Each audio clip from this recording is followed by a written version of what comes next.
Good evening. Sorry to get in the way of your food. It's certainly a pleasure for me to be here. It's been actually quite a trip trying to make it here, so apologies for getting in a little late. Whenever Warden calls, I always answer because this place has such a meaning for me, and I'm such a proud alum. And I don't think I can express in words that pride. But it really feels good to be here, not just to be a witness, but also to be part of this fantastic conference that you have all organized. And every time that I get the chance to attend, I can see how much you keep taking it to yet another level. And the phenomenal growth and the success and the reach of this conference is something that I really have taken a lot of pride in, having been a student here and organizing a conference of like 6, 7 people and trying to sort of get it to this level. And in a lot of ways, it's a little bit, for me, a parallel of growth in Africa, a parallel of private equity in Africa, a parallel of many things that I've experienced in the continent. First, you always start from a low base, and you grow fast when no one expects you to. That's very true of this conference. That's very true of Africa. It's very true of private equity that I've been involved with. And as Africa grows, it is reaching out to its diaspora, and here you are reaching out to your alums. And lastly, one is always caught with the fight to deliver. And I'm sure that these the organizers know exactly what I mean, that you're so busy on the day-to-day criticisms trying to improve that you actually, forget all of your successes. Today, when we look at Africa, people want to talk about Blaise Compaoré in Burkina this week. People want to talk about Ebola. And as a result, we really don't take time to take stock and celebrate our successes. So let me start by certainly celebrating you, the organizers, and the conference that you've organized. And again, ask for another round of applause for a very well done.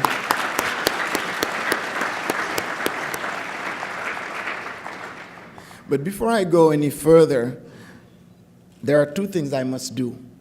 The first one is to apologize for coming a little later than I wanted to and that I was asked to. But I'm going to spare you the various airports and moronic cab drivers and all the fun stuff, and basically tell you that it appears to me that forces seem to have conspired to stop me from getting here. But as a true African entrepreneur, I didn't look at those things as challenges to stop me from getting here. I looked at them as opportunities to prove to myself and to the world around me that that will not stop me. I can get there.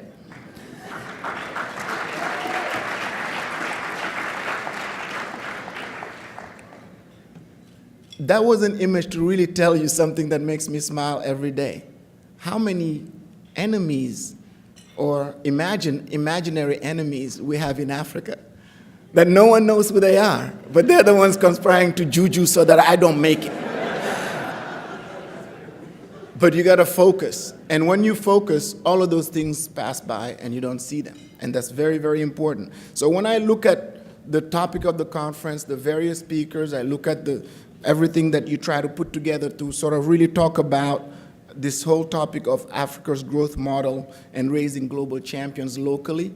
The word locally is the most important part of that whole title that you put together.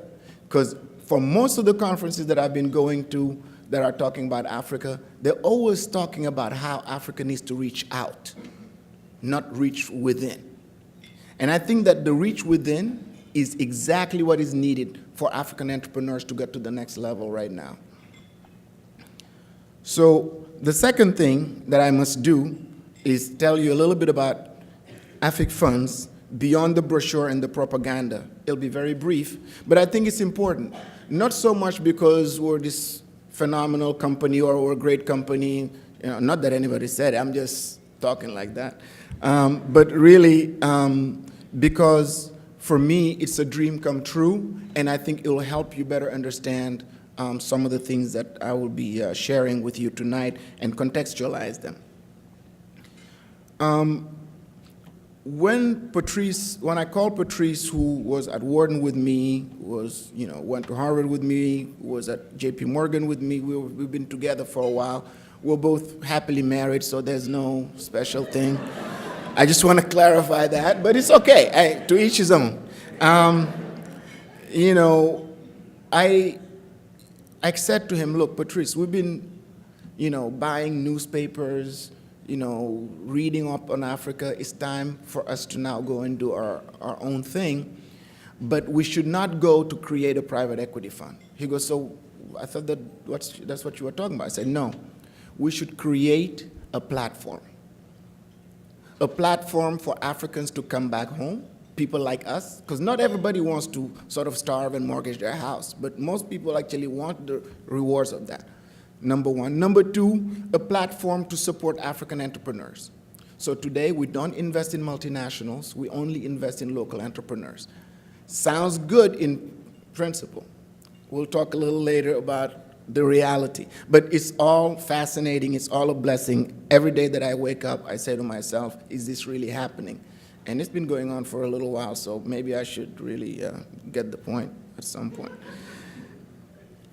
Now, coming back to what I was asked to talk about, on the subject of growth, like an old African adage says, basically, you can't appreciate where you're going to when you don't know where you're coming from. And in that light, and given the privilege of hindsight, and being a witness and a participant in Africa's transformation. And frankly, I could spend days talking about it because it's been so incredible just to have a front row seat. You basically, I hope tonight that I can share some insight on how Africa can realize its true potential and regain its rightful place gain its rightful place on the world stage. But to do that, I think we need to go back a little bit. And I'm mindful of the audience here. How many people here are students or have graduated in less than 3 years ago? Raise your hand. Okay, that's basically most of you. Okay, so my guess was correct. So for that reason, I think it's important that I take you back a little bit. Because, again, we want to talk about the future, but I don't think you can fully understand it unless you really know where we've come from. Everybody today is talking about Africa growth, 5%, 6%, 7%, all the percentages that actually, the man on the street says, that doesn't feed me, and they're right. But really, let's talk about where we're coming from. So if you really review Africa's history, and this is not going to be long, in case I got that I'm in class tone, since independence, and you break it down into 3 main periods, this is what you would get, in my view. From 1960 to 1979, 1980 to 1999, and from 2000 to today. And it's unbelievable how those 3 periods are completely different, and it's the same continent. And each one of them gave rise to so many hopes, depressions, you name it. So let's take you back, because I think whenever I talk to some of the younger folks, I'm just amazed. You guys don't even know some of these things, like where we came from. You all know, like, history is like 1989. So let me just take you back a little bit. Who today would believe that 5 decades ago, like in the 60s, Africa was actually considered the shiny continent? Most of you may have heard this, I'm sure. In the years following independence, optimism was high. Just read any books. Read one of my favorites, recent books, Chinua Achebe's There Was a Country. You see people are dreaming, everybody's gung-ho. Thought leaders of the world over believed that Africa's potential was limitless, and the continent, with a cadre of able bureaucrats, had an opportunity to take off. And basically, that takeoff was gained at independence through the right of self-determination. Africa was led by Africans with a Pan-African vision. The Kwame Nkrumahs were meeting, they were excited, we're gonna do this, we're gonna do that. Per capita GDP and GDP growth rates were higher in Africa than in Asia. By 1975, when measured in equivalent $2,000, Africa's per capita GDP of 700 was nearly triple that of India and 4 times that of China at the time. All right, just digest that for a second. Expectations were that African countries would continue to grow faster due to our superior resource endowment. All the stuff you hear about now, it's always been there. And also, during that period, we had increasingly gained comparative advantage in labor-intensive manufacturing.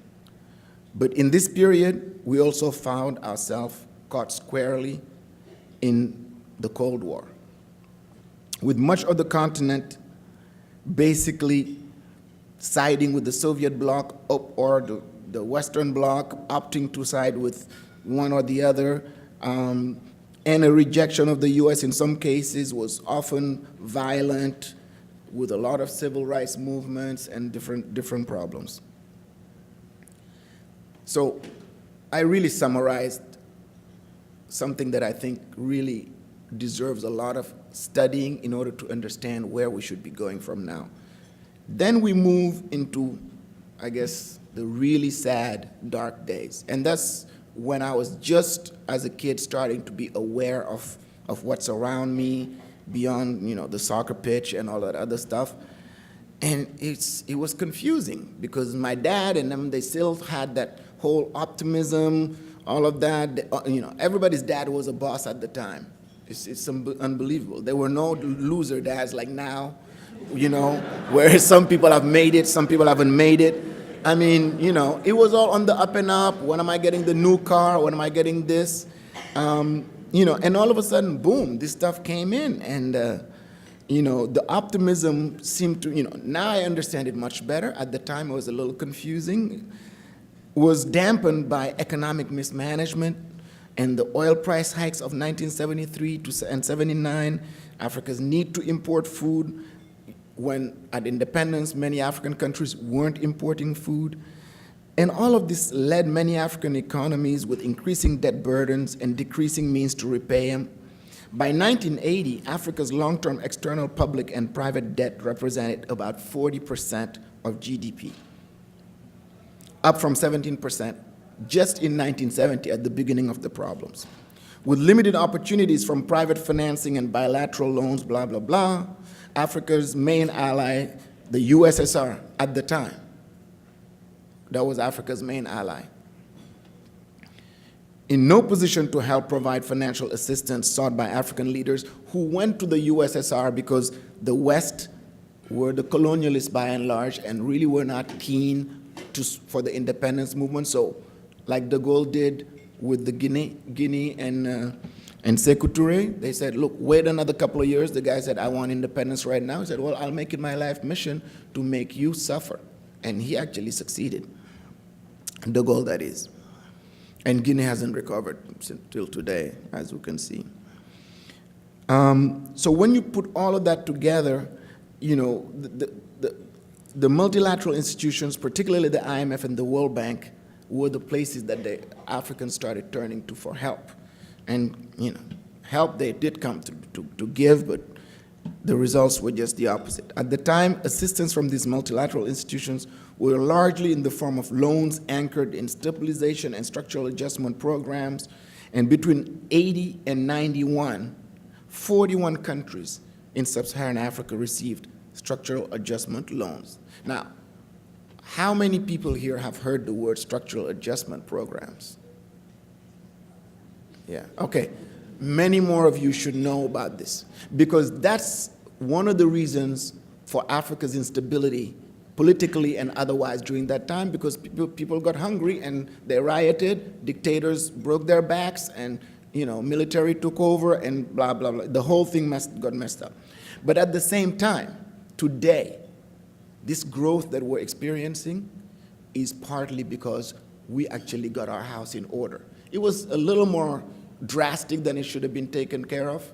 In that I think, honestly, they could have been a little bit more smooth in the application of these very difficult policies, instead of just saying, privatize everything and, cut your debt. I mean, the US refuses to go down that route. That's the whole Republican-Democrat conundrum right now. France refuses to do it. And you look around, the Greeks were out rioting for a while just because they were told, cut down. We were told, no discussion, just cut down. So this structural reform is a polite way for economists to say that a country is about to undergo a long and painful period of fiscal and economic reform with at times serious destabilizing effects. As a result, annual growth rates in real per capita income turned negative in the 1980s and 90s, falling 1% and 0.5% on average, respectively, across the continent. These were really the dark days. And as I say, when I look back on them, that's when we all lost hope. That's when most of our parents said to us, go abroad, study, and get a job there. Don't come back. And to this day, many of the older generations are still stuck with that. Talk to any of your great uncles, grandpa, and say, oh, I've got my degree from Wharton, I'm really excited, I'm gonna come back. And they're like, what? You escaped. You made it over there, now you're gonna come back?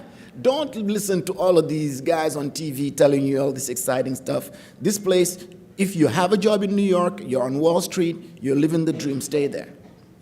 Trust me, I've heard it all. So today, we're talking about the Renaissance. Since the turn of the millennium, Africa indeed has been witnessing a renaissance of sorts, with essentially retracing the steps back to the days of the shiny continent. But so much ground was lost in the 70s and the decades following that average real per capita income is barely higher today than in 1970.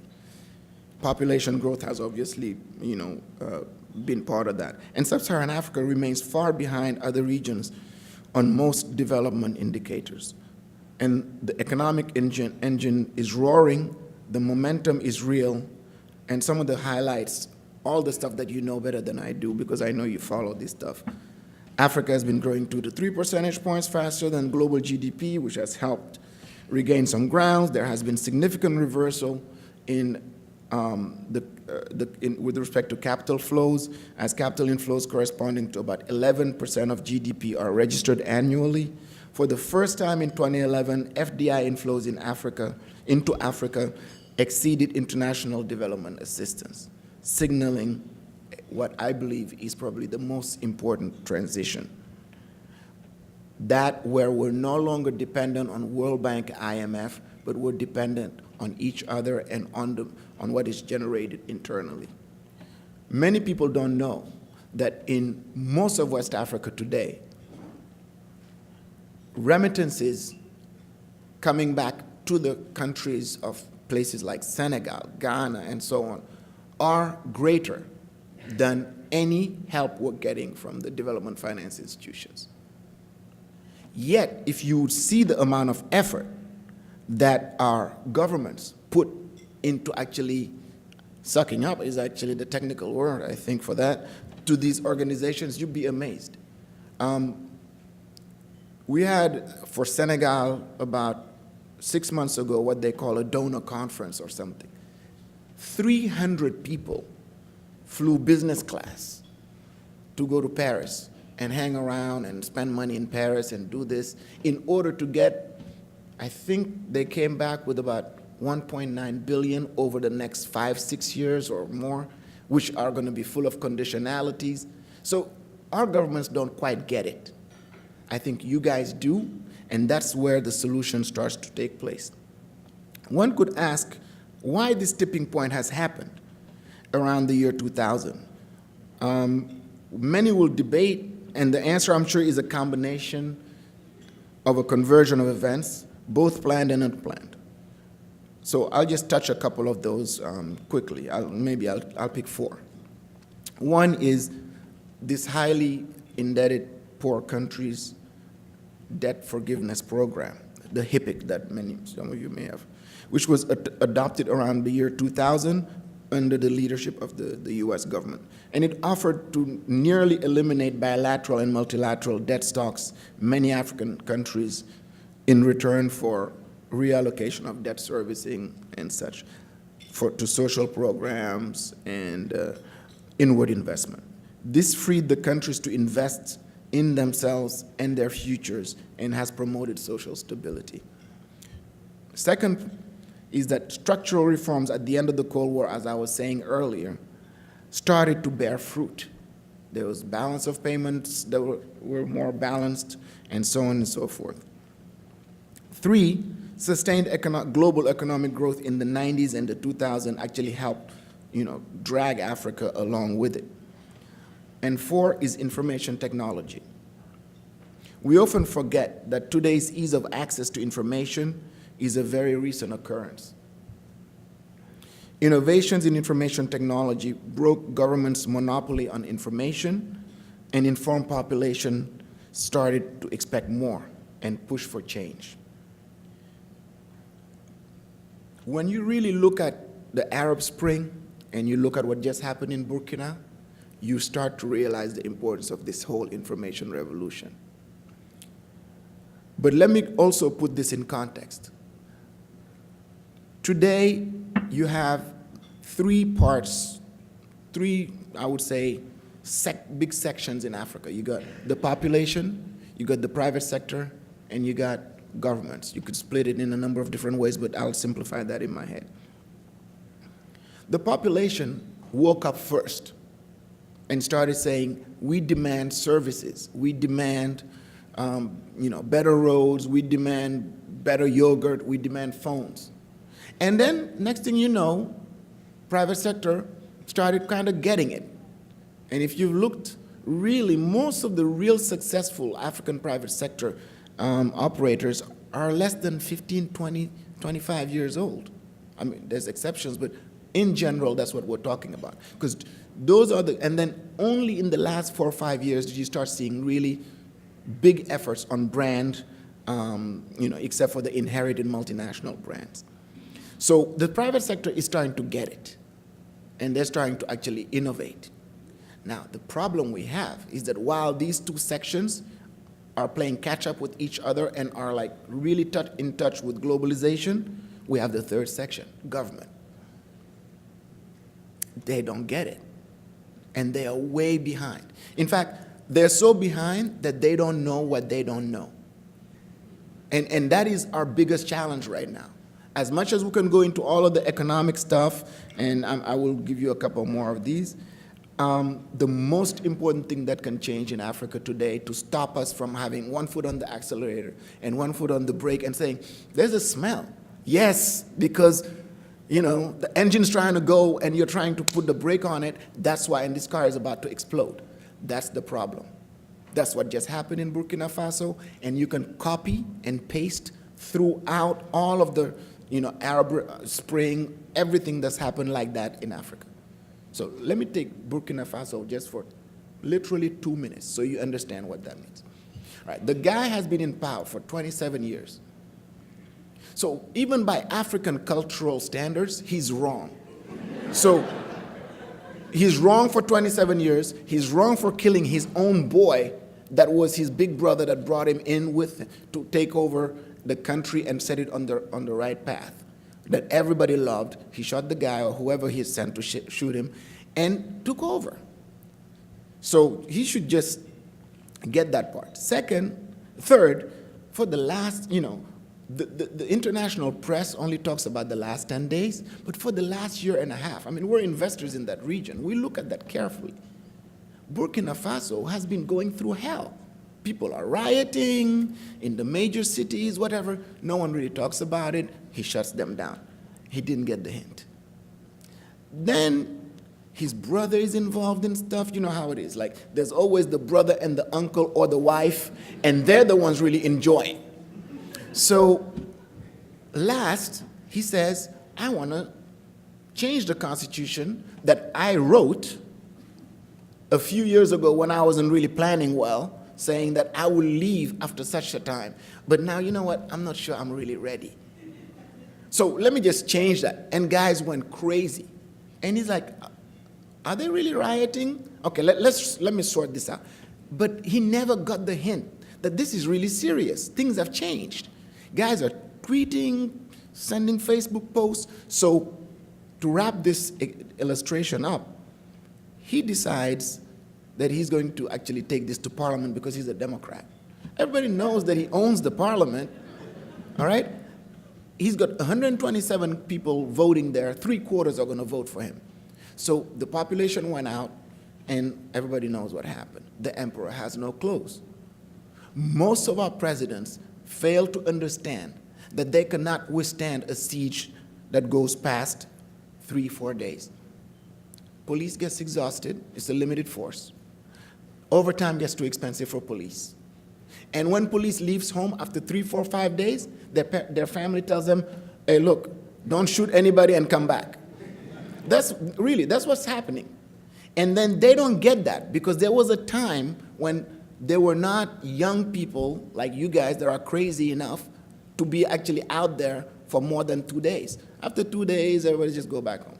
But after 4 or 5 days, all leadership always collapses in Africa. There's been no exception to that. So all this to say that we do need more excellence in our governments, and I think then you will see Africa start to box with both hands instead of actually now boxing with just both hands behind the back and just ducking until maybe the opponent gets exhausted and falls. So I think the number one thing, and this applies particularly to the private sector, when we're looking at creating this new dynamic, is operational excellence. Beating the multinationals is very important as an initial exercise, but that's not the end game. Let me start with that. Africa has witnessed an increasing emergence of local champions across several sectors, which has weakened the dominance of multinational. I mean, you look at the brand names in Africa today compared to just, I'd say 10 years, 15 years ago. What were the brand names? Coca-Cola, Nestle, Unilever, whatnot. Now you look around Africa right now, what are the main brand names you see? MTN,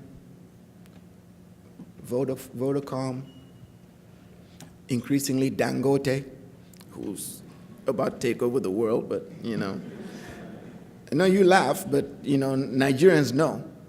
In another 3-4 years, he will give you all of your sugar, all of your cement, all of your oil, because he's making refineries.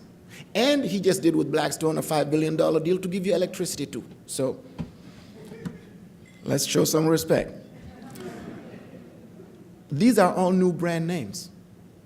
What are the brand names today? Nigeria, country I love, because the aggregates are so huge that it's easy to give extreme examples.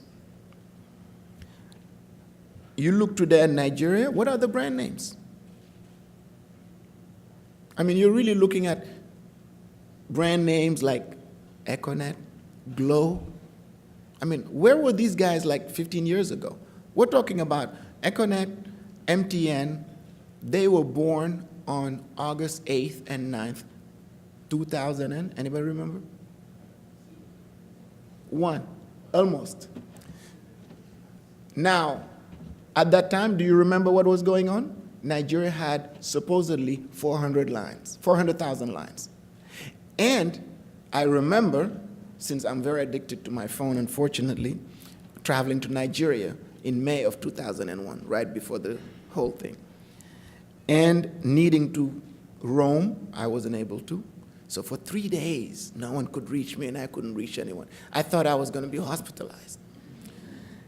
And I said, 400,000 lines for a country that technically was, what, 125 million people at the time?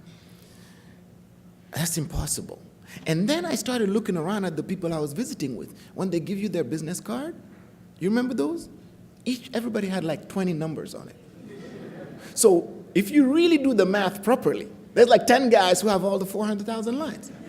So there's really not really much penetration. Today, Nigeria is the largest number of subscribers in Africa. I think, what's the number? It's like 75 million, some crazy number. Only in 15 years, less. So that gives you a sense of this change of moving from the multinationals into the local industries. This phenomenon in many ways is the true African spirit in my view, and it demonstrates feats achievable when African enterprises become ambitious about growth and scale. By taking advantage of local intelligence as well as better understanding the consumer tastes and lifestyles, local champions are able to compete effectively with entrenched players. I just gave you some examples, but I'll give you examples closer to what I do day to day. We invested in a company that does downstream petroleum, Elton International, and that we invested last year. These guys are in the oil and gas sector, and in 5 years, they went from 0 to 20% of the market. And what did they do? Don't laugh. They started giving people service. They were the first to actually have an automated car wash. So every posh Senegalese needed to be there to have their car go through car wash, and then they get gas. Total, global company, not impressed by car washes, never thought to do that, never thought to give service in Senegal. They dumb it down. So these guys were able to do that, and then we were able to come in and basically give them extra support so that now they are trying to be a regional company. They're already in Guinea-Bissau, Gambia, Cote d'Ivoire as of last week, and we're looking to go into more countries and be a true multinational. You look at Access Bank in Nigeria, talk to anybody that knows about the Access Bank guys. You know, Ike, Herbert, those guys, they were just supposed to be these upstarts. Now, in 2003, they started their company, and today, they're one of the largest banks in Nigeria with $15 billion of assets and growing with a regional footprint. They're all over the West African. The second thing, in terms of operational excellence, is eliminating mediocrity. These are obvious things that you've heard before, but let's apply it to this trying to change the paradigm with Africa, in Africa. With globalization comes demands, especially excellence. Africa has gotten accustomed to basically accepting the status quo and a self-defined supposed African standard. I really detest that myself, but which was synonymous for poor quality and, you know, oh, don't worry, come on, it's Africa. You're not in Washington, you're not in Philly. That's wrong. Globalization and the need to remain competitive is pushing African businesses to recognize that there is no African standard, but there is a global standard. Indeed, when entrepreneurs and enterprises in Africa accept global standards of excellence as the norm, they rapidly capture latent markets, and certainly what we try to do at AFIC Funds is demand that from ourselves, our portfolio companies and our stakeholders. I'm very proud to have been associated with many companies that are supposed to be world leaders in what they do, but I'll tell you, I've never worked with brighter people and more dedicated people than the people I work with at AFIC Funds. My driver, who was employee number 1, has never been late for one day for the last 8 years. The guy, first day, he walked in there with slippers and fairly used up jeans. And it was not a fashion statement. Today, without me saying anything, and Armel can attest to this, he walks in with a suit and tie. He's no longer a driver. He's an executive. He runs things. He's got a BlackBerry. Every day that we start the day, he actually has my entire schedule and that of the whole team. He reminds people what's going on. He's filing things. And I get emotional when I talk about him because to me, it just shows that whole, well, in Africa, people just want to relax and chill is not true. Value addition is another part of this excellence. We support our portfolio companies to strengthen governance and management to recruit globally. And that is really incredible to witness. When you talk to the African entrepreneur and you tell him about all these things I'm talking about, excellence, whatever, they actually finish your sentences. Oh, yeah, I know. Oh, absolutely. I'm all for that. But these are mostly guys who've made it by being stingy. These are guys who've made it by cost cutting and kind of, getting a little something here, a little something there. So they agree with you. But when it comes time to say, okay, you got to get a CFO. And they say, yeah, CFO. I've heard of that. Yeah, absolutely. Let's do that. And you say, okay, the guy's going to need $250,000 per year. $250,000? Seriously? My highest paid guy is 75, and that's my cousin. So, by the way, that's not somebody we invest in. Because when that conversation gets there, you know that unless you have medical assistants, shrinks, stuff like that, you cannot change that person. So, those are the guys we put aside. Because the value addition means also knowing who you can add value to. Some people are unaddable. The second thing we did is what I did when I started. I basically said, let's actually turn, Amal, you're hiding one of the numbers on the minutes left. No, I only see 0. Is it? Wow, okay. What was I saying? So I was talking about the recruitment and the adding value. We decided to celebrate. And trust me, that doesn't come naturally to me because I'm the most critical, self-critical, critical of everything, everybody, everywhere. And, we take time. At least once a month, maybe more, we celebrate birthdays, we celebrate people leaving, people arriving, and we try to celebrate also things we achieve. And that's very important because that's when you really take stock and you understand. So we now have instituted the Africa Business Leadership Award, and we also do a finance day with the insurance companies. The second thing I'm going to accelerate now on this whole excellence is import substitution.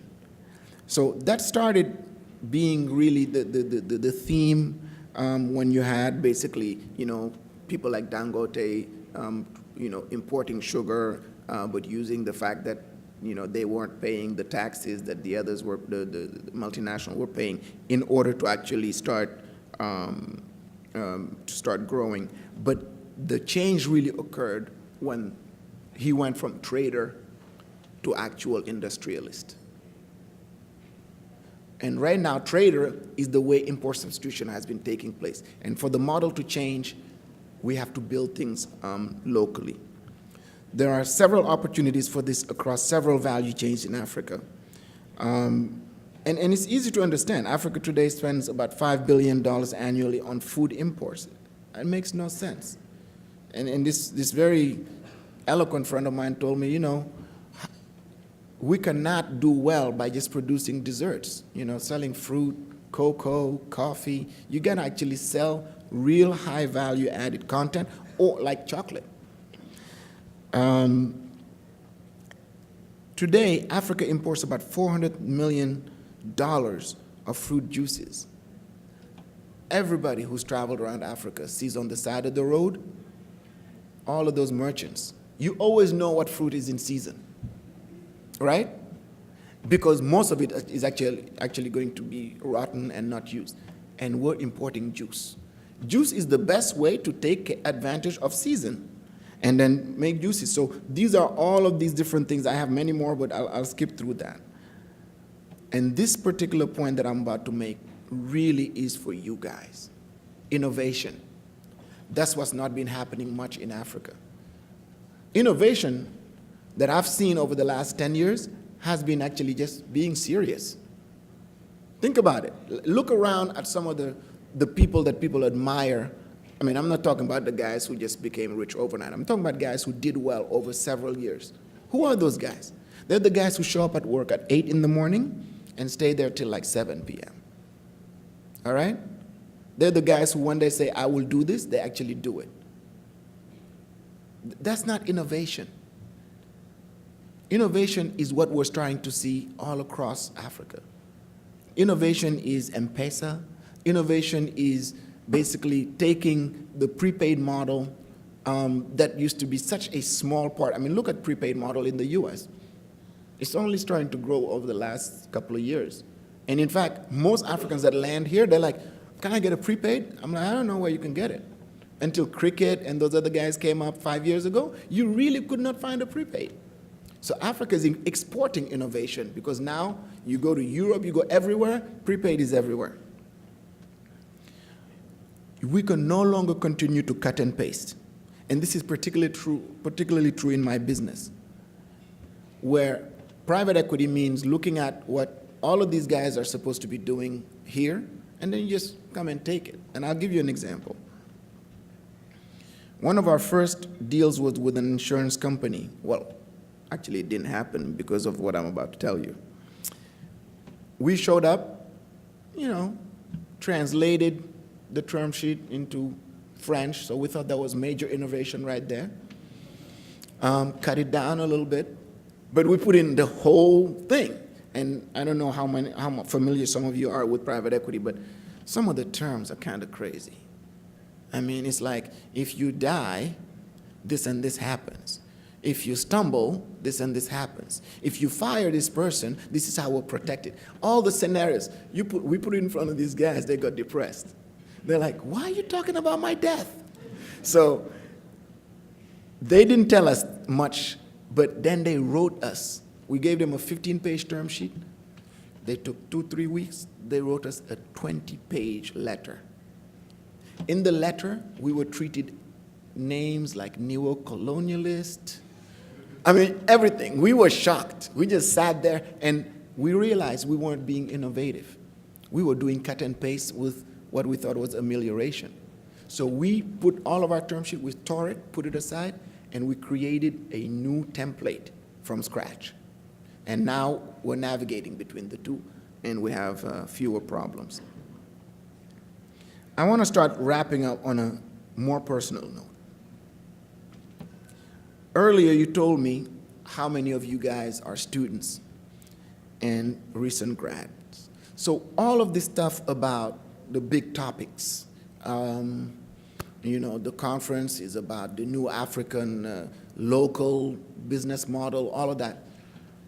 It sounds like it's about something else. It's about something bigger, something outside of this room that maybe you can try to get involved with. But I want to wake you up to a reality.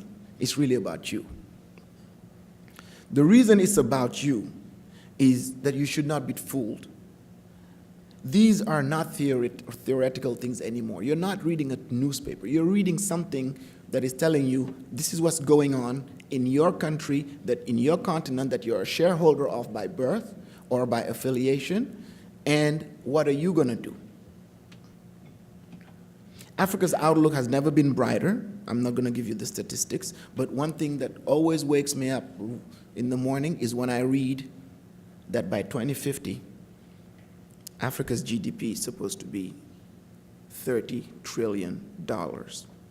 And much of the growth in the global economy will likely be anchored on the continent.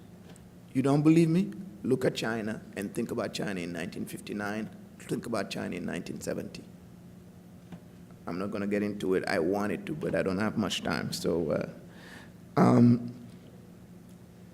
then you look at the fact that the biggest percentage of working people will be in Africa. Everybody else is getting older or not making babies. This outlook assumes that we all play our part in this transformation. Therefore, its realization depends on you and me. That's why I reiterate a message I shared over a decade ago with a similar audience in a lesser school somewhere up north, but I'm not going to mention them, in a colder city. That gives you a hint. I said, guys, get ready to go home. And everyone's like chuckling and nervously that, you know, wow, okay, he seems like he's doing okay. He's saying that I respect him, but really, you know, I want to go work for Merrill Lynch or whatnot. Okay, since then we've had crisis and all these other fun stuff that I think, you know, are pushing people a little bit more.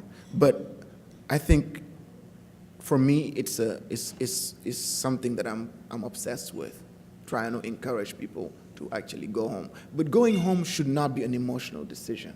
It should be a strategic decision. So I've listed a couple of things. I'll run through them quickly and conclude. Playing your part requires you to really think hard. You got to look at yourself as a business. You got to look at yourself as an entity that you're trying to improve, as a brand name, as all those other things. Number one, local intelligence, local relationships. Now, all of you guys go on vacation back home. I remember when I used to go back in the day, going back home, the obsession was, all right, what gear am I going to bring so that everybody knows when I walk that I just came in from foreign? All right? Second, who am I going to visit? Where are the various social events? It's good to enjoy. It's good to have fun in life. But remember one thing. You go home, it's got to be a networking trip. Walk around. Get your information. Things are changing so fast. Even us who are there are playing catch up all the time. I need to go to Lagos every other, week, month, because there's new highways, there's new roads. I took a drive down, Victoria Island the other day at night with all the lights, the toll booths. I started taking pictures. People are like, what are you doing? I said, look, I need to tell people, because when I tell them, they're going to be like, yeah, I hear you. I said, look, it's serious. Even Togo is changing. The other day, I'm taking off from the airport. I look to the left. There's construction everywhere. They're encroaching on the airport, but they're still at the bricks and the cement. They haven't actually covered or painted. But it's amazing. I put my phone like this, and I just let it run as the plane moved. And for a minute and a half, it played just building after building under construction, only over the last several years. And I could go on because I love talking about this stuff. To me, it's fascinating, and that's where the hope is. Number two, do your homework. Like most African markets, there's paucity of data and information. You're in a unique position to get good information relative to other people interested in Africa who want to go, but it's tougher to just go and Google stuff. It's getting easier, but it's really hard. Focus is key. Always know what it is you're trying to do. Don't spray and pray. Or if you build it, they will come. There's a gazillion expressions about this stuff. Focus. Pick something and then go after that. And if it doesn't work, then you can reload, but you got to start somewhere. Capitalize on the short-lived window of opportunity. You really don't want to be that entrepreneur that 15 years later is still a startup. I saw a friend of mine be told that. I cringed for him, but it's true. He's still a startup.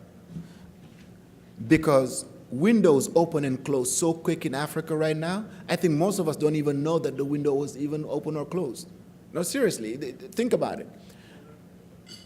let's say, for instance, in the world of private equity, 3 years ago, I was saying to myself, all right, it's all about the regional funds, all right? And then all of a sudden it's all about the country funds.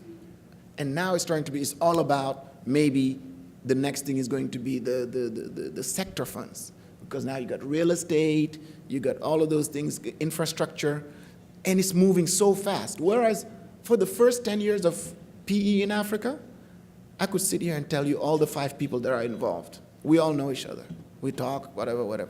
Now, there's about 180 players, announced players. There's many that I don't even know. I go to conferences, I'm just looking around. I'm like, who are these people? The windows open and close so quick that you have to be focused and you have to have execution capability. Speed to market is key. Second to last point on this, humility. You need to be humble. This whole concept of the prodigal son or daughter returning is just played out. You know, how many people just do you see landing there, you know, with the sharp suit and the PowerPoints and thinking everybody around them is dumb and they're just there to save? No, let me just tell you, I think the dumb person is the person who thinks that. Because if you land in Africa, you kind of look around and say, these people look like they're doing well. Okay, there's the poor people, we know that. But a lot of the people you see at the restaurants with the cars and the houses, I mean, these guys are living well in any city that you go to. So clearly somebody's doing something right. So don't go back with the big diploma, with the big degree, 2 or 3 years at Goldman Sachs and whatnot. I'm ready to come in and, you know, help these poor, clueless people.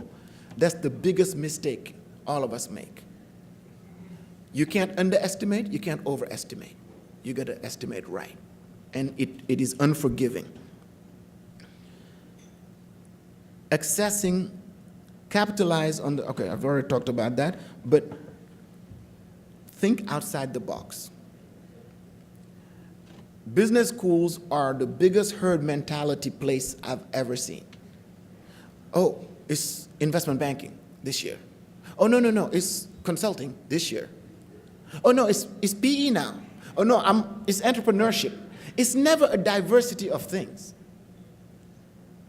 Whenever everybody's going that way, go the other way. But do it intelligently. In other words, I say to people, why aren't you going to, you know, if you want to be in PE, forget PE. Everybody's trying to do PE. Why don't you try and go and be a CFO of a company? Today, I will hire somebody with actual CFO experience over anybody with the PE gimmicks. I don't want anybody in my firm that's supposedly a PE expert. That scares me. Because I'm like, what is a PE expert anyway? Somebody that comes in and says, oh, okay, we're going to look at how we can put some optionality into this transaction, maybe get some warrants and, you know, really look at doing a pipe. Seriously? Most of the entrepreneurs I work with, they don't even know what you're talking about. What they want is you come in and say, yeah, you know what? I think you're wasting money. You have 4 companies in 4 countries, and you pay tax in all 4 countries at the holding company level in your home country. Like, you're paying 5 times tax. He goes, yes, I know, I don't like it. And you say, okay, this lady right here, and this is a real example. This is a lady that works with me. Her name is Lalia. She's from Mauritania, and she's absolutely brilliant. She's an auditor by training. I said, I'm going to leave her with you for the next week, and she's going to do 2 things. She's going to work with your, you know, supposed CFO, but really a glorified accountant, and actually consolidate your numbers and do your projections. Really? Entrepreneurs love free stuff. He's like, okay. Second, she's going to actually help you, you know, create a holding company. And this other lady, Munira is her name, and she's also absolutely brilliant. She's a lawyer. She's going to help you restructure your company into a holding company over here. That's where we'll invest, by the way, because we have better supervision of everything that's going on. And she will do it for you to the point where you can go on your own, and then they'll all come back to Dakar. And they did that. And we're today invested in that company. And it required that type of skill set, not the reverse splits and all of that fun stuff. Last but most important, the hard work never ends. You have to work as hard or even more when you come back home. And coming back home requires you to just never get exhausted. I never thought I'd be working as hard as I am working now. That was not part of the plan. But the hard work doesn't stop. Africa is one of the few places where culturally, in every language, and I actually test this, there is a concept of having arrived. There's actually a word for it in most of the languages, if you think about it. There's a career trajectory where at some point you arrive. But you never arrive, really. It's a journey. What does it mean to arrive? That means what? Like, that's maybe retirement? I don't know. But please disabuse yourself of that. There's no arriving unless you want to retire. Armel can tell you, we don't know who's junior, who's senior. Honestly, I actually think the senior people work harder than the junior people. That's just my view, but you know, we'll discuss later. You know, so really, while there's been a lot of press given to Africa's challenges and troubles, these are indeed great, great times for opportunity, where your education, your experience, and most importantly, your creativity can and will be put to good use. Taking advantage of the many opportunities in Africa requires a paradigm shift of creating opportunity from adversity. The proverbial making lemonade out of lemons, it can never be truer. And seeking to best ourselves when the world has come to doubt our abilities and conviction. I'm going to leave you with this image that a gentleman that I really respect greatly once gave me. And since that day, I keep repeating it to people every chance I get, about how you need to always be hungry, how you need to always, you know, be fighting to sort of get to the next level. He said, every day in Africa, in the savannah, every morning, you have a lion that wakes up saying, I hope I can run fast enough to catch a gazelle, lest I should starve. Every morning, there's a gazelle waking up saying, I better be escaping that lion, otherwise I'm dead. The truth is, it doesn't matter whether you're a lion, lioness, gazelle, I don't know what the male gazelle is. It doesn't matter. What really matters is that when you wake up, you start running, and you start running fast, because that's the only way that today's Africa is going to do the paradigm shift that it needs and to be growing its local champions. Thank you very much. And